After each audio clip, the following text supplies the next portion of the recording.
Good morning, students. So, in today's lecture, we'll be discussing the Banker's algorithm with an example. तो अभी तक हम लोगों ने सेफ्टी एल्गोरिथम पढ़ लिया था, जो कि बैंकर्स एल्गोरिथम है. डेडलॉक पढ़ लिया, डेडलॉक अवॉइडेंस कैसे होता है, डेडलॉक डिटेक्शन कैसे होता है, और डेडलॉक क्या होता है, डेडलॉक की क्या प्रॉपर्टीज हैं. ठीक है, वो सब चीजें हम लोगों ने डिस्कस कर चुके थे इन द प्रीवियस लेक्चर.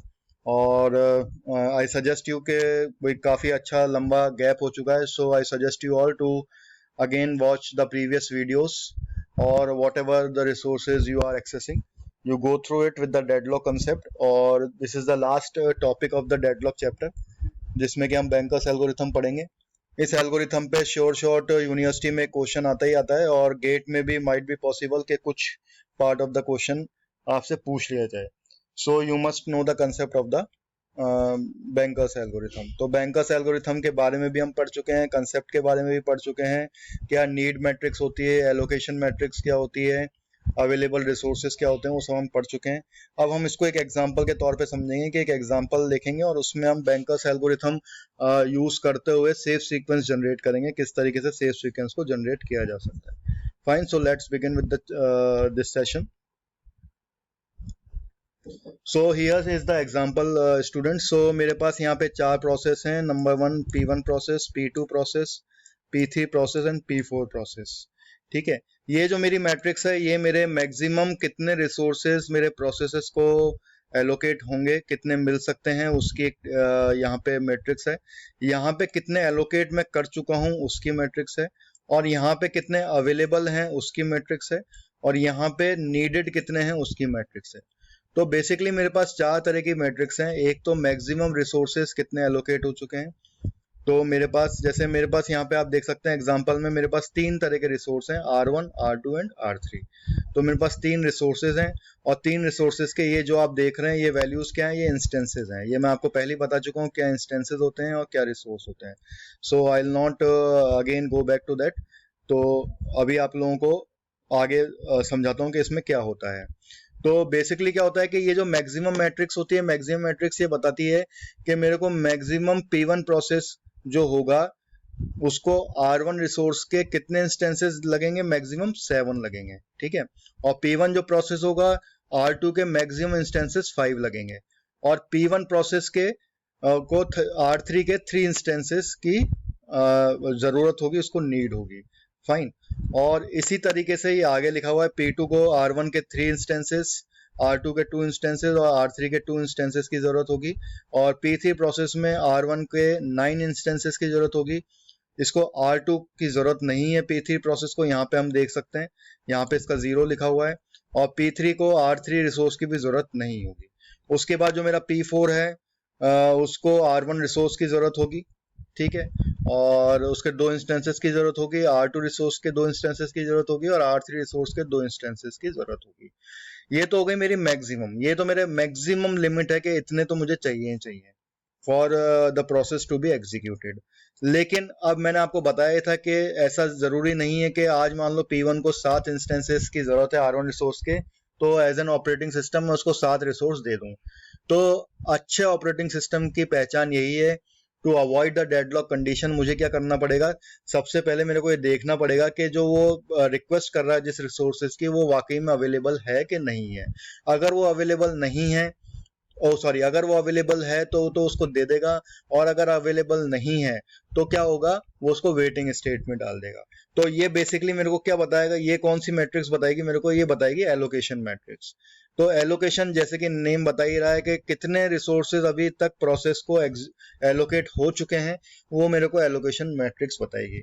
जैसे कि मैं यहाँ देख सकता हूँ कि P1 प्रोसेस को R1 अभी तक एलोकेट नहीं हुआ है, R2 का पहला इंस्टेंस एलोकेट हो चुका है, और R3 का इसको कोई इंस्टेंस एलोकेट नहीं हुआ है. तो बेसिकली एलोकेशन जो मैट्रिक्स है वो मेरा करंट स्टेटस बताएगी, करंट स्टेट बताएगी मेरे प्रोसेस की. कोई भी गिवन प्रोसेस, चाहे वो P1 हो, P2 हो, P3 हो या P4 हो, क्या भी उसका करंट स्टेटस क्या है.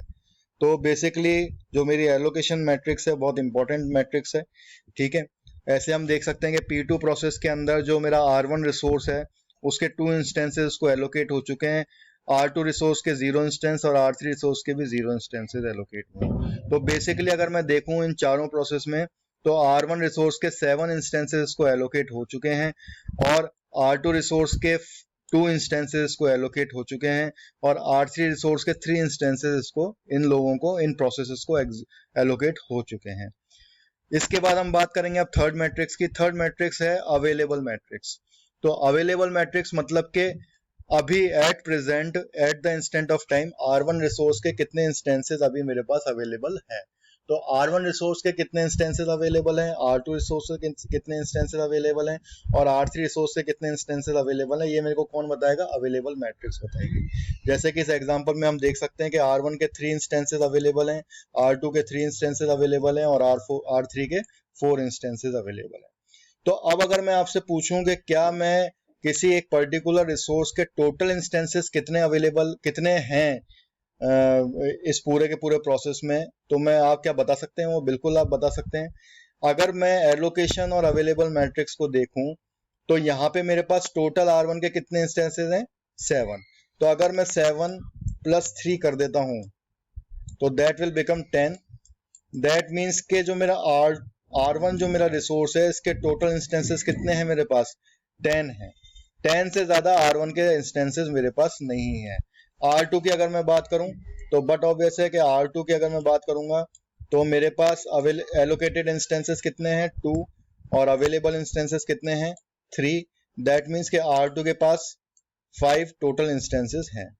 और अगर मैं बात करूंगा R3 की तो R3 के टोटल एलोकेटेड तो हैं 3 और अवेलेबल कितने हैं, 4।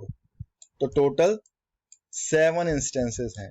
तो R1 के तो 10 इंस्टेंसेस हैं, R2 के 5 इंस्टेंसेस हैं और R3 के 7 इंस्टेंसेस अवेलेबल हैं। ठीक है, अवेलेबल है मतलब कि ये टोटल इंस्टेंसेस हैं R1 और R2 और R3 के, इसके अलावा और कोई इंस्टेंसेस नहीं है। तो अब मैं बात करूंगा नीडेड की। तो नीडेड कैसे निकाला जाएगा, अब आप देख सकते हैं कि यहाँ पे इसको कितने एलोकेट हो चुके हैं, 0 है। ठीक है, अवेलेबल है 3 और मैक्स है 7। तो अगर मैं बात करूं P1 प्रोसेस के R1 रिसोर्स की तो यहाँ पे मैक्सिमम है 7 और अवेलेबल है 3। ठीक है, और एलोकेट कितने हो चुके हैं, 0। तो नीडेड कैसे निकलेगा, नीडेड इक्वल्स टू, मैंने आपको प्रीवियस लेक्चर में भी बताया था, needed equals to max minus allocated, max minus allocated. तो अगर मैं इसकी बात करूं तो ये हो जाएगा 7 - 0 दैट मीन्स 7, ये हो जाएगा 5 - 1 दैट मीन्स 4, ये हो जाएगा 3 - 0 दैट मीन्स 3, ये 3 - 0। अब अगर मैं P2 की बात करूं तो R1 रिसोर्स का हो जाएगा 3 - 2 मतलब 1, 2 - 0 2, 2 - 0 2। तो इसकी जो नीडेड मैट्रिक्स निकल जाएगी 1 2 2, क्योंकि मेरे को अब नीडेड मैट्रिक्स से ही जरूरत होगी, मेरे को एलोकेशन मैट्रिक्स की जरूरत नहीं है। मेरे को अब जो बात सेफ सीक्वेंस की कर रहे हैं हम, तो सेफ सीक्वेंस में मेरे को अवेलेबल मैट्रिक्स और नीडेड मैट्रिक्स की जरूरत होगी। तो एग्जाम के अंदर क्या होगा, एग्जाम में आपको मैक्सिमम मैट्रिक्स दी हुई होगी, एलोकेटेड मैट्रिक्स दी होगी और अवेलेबल मैट्रिक्स दी होगी, और उसके बाद आपको सेफ सीक्वेंस निकालना होगा। तो सेफ सीक्वेंस निकालने के लिए सबसे पहले आपको नीडेड मैट्रिक्स निकालनी पड़ेगी। तो नीडेड मैट्रिक्स हो जाएगी मैक्स माइनस एलोकेशन। तो यहाँ पे मैं देखूंगा P3 प्रोसेस की तो 9 - 3 6, 0 - 0 0 एंड 2 - 2 इक्वल्स टू 0। तो यहाँ पे मैं बात करूंगा तो 2 - 2 equals to 0, 2 - 1 equals to 1, 2 - 1 equals to 1। तो ये मेरी नीडेड मैट्रिक्स निकल के आ जाएगी, जिसमें कि P1 को जरूरत है 7 4 3, P2 को जरूरत है 1 2 2 और P3 को जरूरत है 6 0 0 और P4 को जरूरत है 0 1 1। अब इस नीडेड मैट्रिक्स और इस अवेलेबल मैट्रिक्स को देखते हुए मैं सेफ सीक्वेंस निकालूंगा। तो यहाँ पे मैंने वही एक्सप्लेनेशन लिखा हुआ है, इसमें आप देख सकते हैं कि टोटल रिसोर्सेज R1 के 10 हैं, R2 के 5 हैं और R3 के 7 इंस्टेंसेस, और 7 इंस्टेंसेस मेरे पास अवेलेबल हैं। और एलोकेटेड रिसोर्सेज जो है मेरे पास R1 7 हो चुका है, R2 2 हो चुका है और R3 3 हो चुका है, ये मैं आपको दिखाई चुका हूँ इसके अंदर। और therefore remaining resources are become R1 is 3, R2 is 3 and R3 is 4। तो इसके मेरे पास, इससे मेरे पास क्या आ गई, इससे मेरे पास अवेलेबल मैट्रिक्स आ गई, क्योंकि मेरे पास एलोकेटेड इतने हैं और टोटल इतने हैं, तो टोटल माइनस एलोकेटेड करूंगा तो मेरे पास अवेलेबल मैट्रिक्स आ जाएगी। ठीक है, तो remaining available is total resources minus allocated resources और needed matrix equals to maximum minus allocated. तो ये मैं आपको अभी प्रीवियस इस स्लाइड के अंदर बता ही चुका हूँ। अब in the next slide we will see कि किस तरीके से सेफ सीक्वेंस हम निकाल सकते हैं। तो these are the example of the safe sequence. तो मैं आपको सिर्फ एक सेफ सीक्वेंस के बारे में बताऊंगा, ठीक है, उससे फिर आप बाकी की सेफ सीक्वेंस भी निकाल के देखिए किस तरीके से आंसर आता है। तो लेट सपोज अब मेरे पास ये सिनेरियो है, तो अब आप सिर्फ नीडेड मैट्रिक्स और अवेलेबल मैट्रिक्स को देखिए। तो ये तो मेरी नीडेड मैट्रिक्स है और ये मेरी अवेलेबल मैट्रिक्स है। तो मैं कौन से प्रोसेस को पहले मौका दूं कि वो एग्जीक्यूट करे और अपने जो रिसोर्सेज जो उसने एक्वायर कर रखे हैं वो रिलीज करे। तो देख लीजिए, अब इसमें सबसे पहले मैं किसको मौका दे सकता हूँ? मैं इसमें P2 को भी मौका दे सकता हूँ, बिल्कुल दे सकता हूँ। क्या मैं P1 को मौका दे सकता हूँ? नहीं, P1 को मौका नहीं दे सकता क्योंकि R1 इसमें 7 चाहिए और मेरे पास कितने अवेलेबल हैं? 3 अवेलेबल हैं। R2 इसमें 4 चाहिए, मेरे को R2 सिर्फ 3 अवेलेबल हैं। और R3 3 चाहिए और मेरे पास कितने हैं? 4 हैं। तो R3 तो मैं दे सकता हूँ लेकिन R1 और R2 मैं इनको नहीं दे सकता, तो इसलिए इसमें डेडलॉक कंडीशन आ जाएगी, तो मैं P1 प्रोसेस को नहीं दूंगा। P2 प्रोसेस को दे सकता हूँ मैं, तो P2 प्रोसेस को देखते हैं हम कि P2 प्रोसेस में 1 2 2 3 4 3 3 4 बिल्कुल दे सकता हूँ। P2 प्रोसेस को पहले मौका दे सकता हूँ मैं। क्या P3 को दे सकता हूँ मौका? यहाँ पे 6 0 0, यहाँ पे 3 4, नहीं, P3 को भी मैं पहले मौका नहीं दे सकता। क्या मैं P4 को दे सकता हूँ? बिल्कुल मैं P4 को दे सकता हूँ। तो अगर मैं इसको एक सैम FCFS को अगर मैं फॉलो करूं तो सबसे पहले मेरे को नॉट FCFS, SJF को अगर मैं फॉलो करूं तो सबसे पहले मैं किसको मौका दूंगा? P2 प्रोसेस को मौका दूंगा। तो मेरा P2 प्रोसेस सबसे पहले काम करेगा, P2 प्रोसेस एक्वायर करेगा रिसोर्सेज को और एग्जीक्यूट कर देगा और फिनिश हो जाएगा। जैसे ही वो फिनिश हो जाएगा तो अब अवेलेबल मैट्रिक्स का क्या स्टेटस हो जाएगा? ये जितने भी इसके पास रिसोर्सेज नीडेड थे वो अब ये रिलीज कर देगा और ये इसका नया स्टेटस हो जाएगा 4 और ये बन जाएगा 5 और ये बन जाएगा 6। इसके बाद मैं किसको मौका दे सकता हूँ? क्या मैं P3 को मौका दे सकता हूँ? नहीं दे सकता क्योंकि अभी भी इसको 6 की जरूरत है और मेरे पास कितने हैं? 4 ही हैं। तो मैं P4 को मौका दे सकता हूँ, बिल्कुल P4 को मौका दे सकता हूँ। तो नेक्स्ट जो मेरा प्रोसेस जो एग्जीक्यूट होने के लिए आएगा वो कौन आएगा?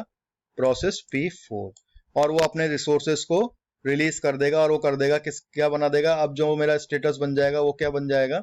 वो बन जाएगा मेरा 4 6 एंड 6। फाइन। तो 4 6 एंड 6। तो क्या अब सॉरी मैंने यहाँ पे आपको गलत बता दिया, नीडेड मैट्रिक्स से जो रिसोर्सेज हैं वो रिलीज नहीं होंगे, जो एलोकेटेड मैट्रिक्स से जो रिसोर्सेज हैं वो रिलीज होंगे। तो मैं फिर से बता देता हूँ आपको। जैसे सबसे पहले P2 प्रोसेस को मौका मिलेगा, P2 प्रोसेस अपना एग्जीक्यूट हो जाएगा क्योंकि अवेलेबल जो है वो नीड मैट्रिक्स से ज्यादा है। तो नीड मैट्रिक्स हमेशा छोटी होनी चाहिए अवेलेबल मैट्रिक्स से, तो वो एग्जीक्यूट हो जाएगा और P2 अपने जो एलोकेटेड रिसोर्सेज है उनको रिलीज कर देगा। तो अभी 3 4 4 थे, तो अब स्टेटस क्या बन जाएगा मेरा? 5 3 और 4। तो अब जो मेरा स्टेटस बन जाएगा वो बन जाएगा 5 3 4 का। उसके बाद P4 को मौका मिलेगा, P4 बिल्कुल जा सकता है क्योंकि नीड मैट्रिक्स अभी छोटी है और जैसे ही वो एग्जीक्यूट हो जाएगी तो वो अपने एलोकेटेड रिसोर्सेज थे उनको रिलीज कर देगा और अब जो मेरा स्टेटस बन जाएगा वो क्या बन जाएगा? 7 7 4 एंड 5। तो 7 4 एंड 5। तो 7 4 एंड 5 बनने के बाद अब मैं किसको मौका दूं?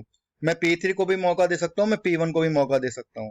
लेकिन जब मैं इसको फैशन में जो सिमिलर फैशन में चल रहा हूँ, मतलब मैं टॉप डाउन चल रहा हूँ, तो जब मैंने यहाँ पे P4 एग्जीक्यूट कर लिया तो अब दोबारा सबसे पहले किसको मौका मिलेगा? P1 को मौका मिलना चाहिए, एक तरह से राउंड रॉबिन आप कह सकते हो उसको। तो अब P1 को मौका मिलेगा। P1 जैसे ही देख लेगा नीड मैट्रिक्स छोटी है बट ऑब्वियस है अवेलेबल मैट्रिक्स है, उसको 7 4 3 चाहिए और मेरे पास अभी कितने हैं? 7 4 5 हैं। तो मैं इमीडिएटली इसको अपने सारे रिसोर्सेज जो होंगे वो दे दूंगा और रिसोर्सेज होने के बाद ये क्या करेगा? अपने जो एलोकेटेड रिसोर्सेज होंगे उनको रिलीज कर देगा और अब मेरी नई वैल्यू बन जाएगी 7 5 और 5। तो 7 5 5 बनने के बाद जैसे ही मेरा अब P3 अब लास्ट में जो बचा है मेरा P3 रिसोर्स, तो P3 रिसोर्स अपना रिसोर्स एलोकेट जो उसको थे वो एग्जीक्यूट हो जाएगा पहले तो, और फिर जो अपने उसके रिसोर्सेज थे उनको रिलीज कर देगा और इनकी वैल्यू क्या बन जाएगी? 10 एंड देन 5 एंड देन 7। तो देखिए आपके पास यहाँ पे वही वैल्यू आ जाएगी 10 5 और 7। यही मेरे टोटल मैक्सिमम रिसोर्सेज अवेलेबल थे। तो दैट मीन्स के जो मेरी सीक्वेंस थी P2 P4 P1 और उसके बाद P3, ये मेरी सेफ सीक्वेंस है। और इसके अलावा जो आपने देखा वो भी आगे भी मैंने और भी सीक्वेंस दी हुई हैं, बाकी की जो सीक्वेंस है आप ट्राई करें और देखें कि सही आंसर आ रहा है कि नहीं आ रहा। तो अगर ये एलोकेट हो रहे हैं और सही तरीके से काम कर रहे हैं तो that will it is a safe sequence. So by this I end of this lecture. Thank you.